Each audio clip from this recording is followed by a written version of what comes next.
Hey, what is going on, everyone? I hope you all are having a great Friday. Today, I wanted to create this video to share with you valuable insights, price forecasts on several crypto plays, as well as fund investments in the stock market.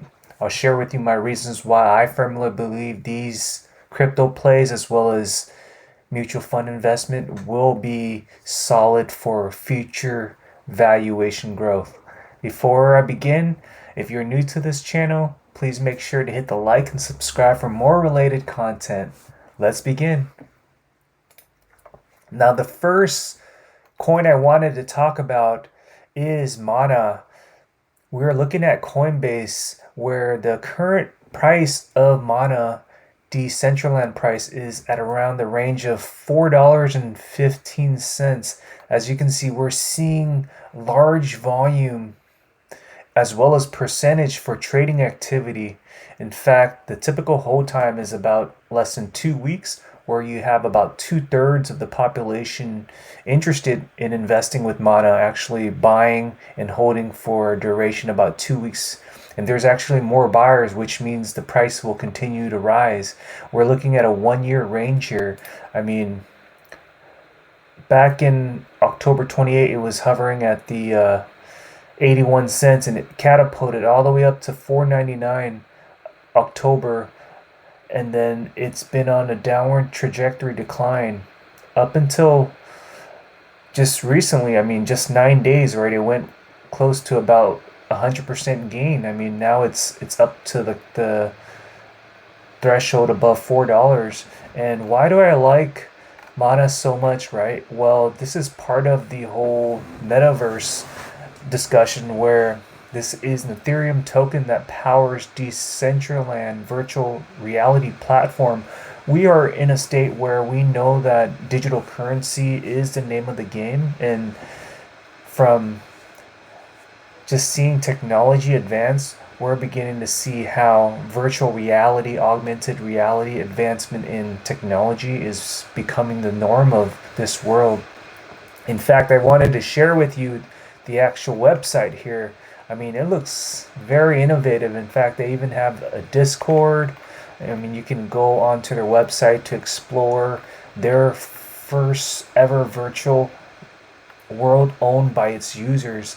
It looks very cool, right? I mean, you see characters wearing goggles on, and it looks very user friendly and very colorful, vibrant, intended for, the millennials and Generation Z. And that's why I think that digital assets in this specific arena will just continue to add value.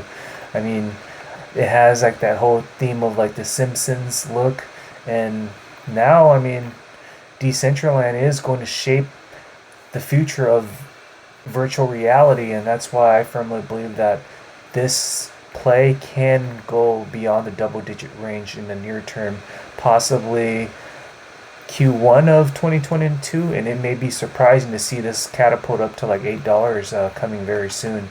So that's my key takeaway with Mana, and I highly recommend you take a look at this, because it's bull running very fast at this time from a short-term perspective.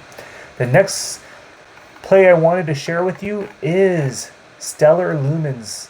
This is abbreviated XLM. I mean, why do I like Steller Lumen so much, right? Well, I definitely think that it's undervalued right now. Its market cap is in the billions.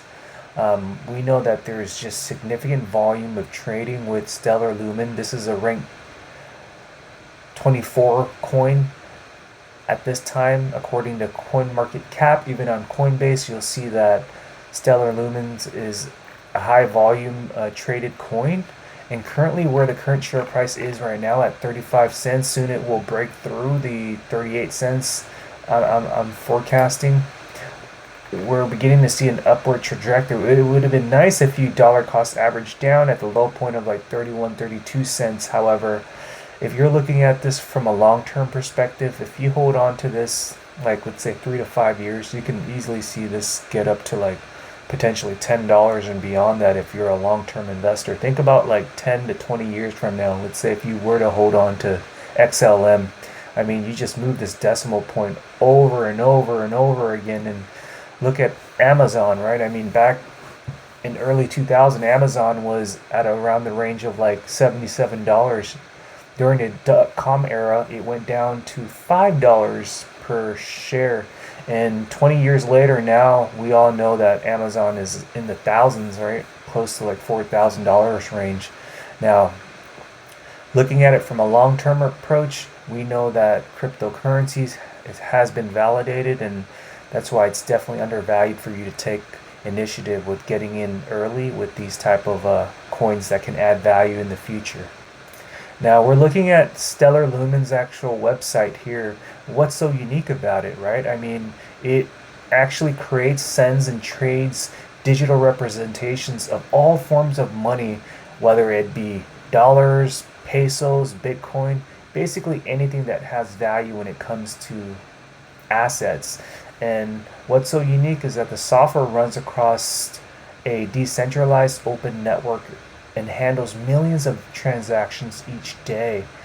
Like Bitcoin and Ethereum, Stellar relies on blockchain to keep the network in sync, but the end user experience is more like cash. It's much faster, it's more efficient, it's cheaper, it's highly energy efficient than other typical blockchain based systems. So that's why this coin is very unique in that it's able to drive efficiency, and people like having low cost transactions when it comes to trading.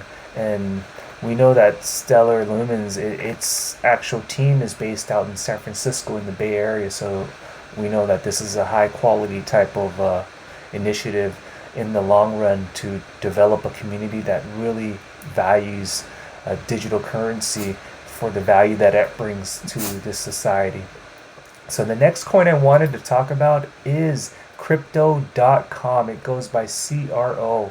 I mean, if you are not aware, there was just huge news last week about how it has gained the trust and respect, given that now it's actually entering in the platform of like sports arenas. I mean, I've seen crypto.com months ago where you have UFC fighters wearing crypto.com shirts. So at that point in time, I knew that, just digital currency has been validated. It's gained so much trust and respect even in the entertainment arena.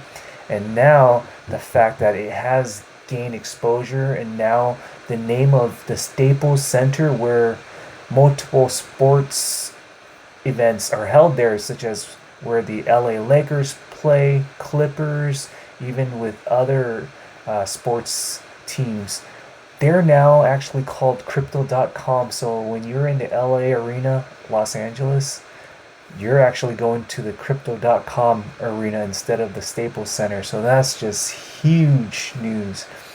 I remember during the old days when it used to be the LA Lakers versus the Boston Celtics, just driving down Los Angeles, it was just very hectic, congested with traffic. But now people are going to be using the term crypto.com stadium. So that's just big news. And as you can see, from a long-term perspective, 1 year chart, we're seeing it catapult up right now. And just going back for the last 7 days, I mean, it was hovering at the low point of like 35 cents, and it just went berserk. I mean, after having that news be released, it has huge volumes of money being traded, right? We're looking at like $500 million. So that's looking huge, and its market rank right now is in the top 15. So that's just huge news, and I think in the long term, this can easily break $5. I mean, it's already gone over the 50-cent range already in the near term. So it's looking very solid, and given that it just validated itself with, now being renamed the Los Angeles Staples Center called crypto.com, I mean, that's just huge getting into the sports venue. I mean, just paying $700 million for that name change. Think about how much that's going to add value in the branding of digital currency. You're going to pull so much more of a different audience to get into this crypto world. I mean, now people are going to have less certainty and feel more confident about investing into these type of plays. So that's that with these crypto plays. I'm now going to shift over now to Investco. This is a trust fund, QQQ. Why do I like QQQ so much, right? I mean, this is because you're not necessarily picking a single stock and you're actually investing in high quality companies that have a solid balance sheet.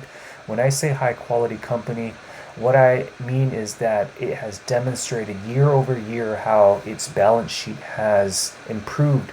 Balance sheet means that you're able to bring in more cash, you have a positive return on cash flow where you're able to satisfy your shareholders, stakeholders for the company, and you're driving wealth for adding value, whether it's a good or service, such as Tesla vehicles, such as Apple products, service. There's different types of high quality services being provided. Now, when we look at the trend chart here, I mean, this is going back all the way to like 1999, but we see this consistently growing. I mean, throughout the last week, although we don't see this going up at a very fast rate, we see it consistently in the green zone. And that's why if you are a long-term investor, let's say if you made huge bucks on these short-term plays with like cryptocurrency, you want to establish wealth by investing in the long term and letting the compound interest kick in. And this is a type of play, as well as other index funds with very low expense ratios, to take advantage of this, right? I mean, with an expense ratio of 0.2, it's not so bad given that it's performance. I mean, if you're looking at the 3-year performance, it's brought back about 34% in net returns. Its year to date is about 27%, with a whole year net return of close to 40%. And we know that the prior year's performance is not going to be a reflection of how it will perform in the future, right? But ultimately, the fact that we know that this type of fund is a growth fund. I mean, ideally, you'd want to invest in value funds, but growth funds work quite well as well if you know where these actual investments are going into. I mean, looking at the holdings, we see that its top 10 holdings are in Apple, Microsoft, Amazon, Google, Facebook, Tesla, Nvidia, PayPal, Adobe, with more weight towards Apple, Microsoft, and Amazon, which are the top players in this world. And it's focused on the tech industry, communication service, and in the consumer market. So you'd want to definitely, spread diversification to ultimately reduce risk and maximize your net returns, because it's definitely hard from a long-term perspective to gain value on selecting single stocks or coins. We know with cryptocurrency right now, it's just a matter of getting in early before it's too late, before the whole herd gets in. So that's my key takeaway, and I hope that you enjoyed this video. If you did, please make sure to hit the like and subscribe for more related content. Thank you for watching another episode here at All I See Is W. Goodbye.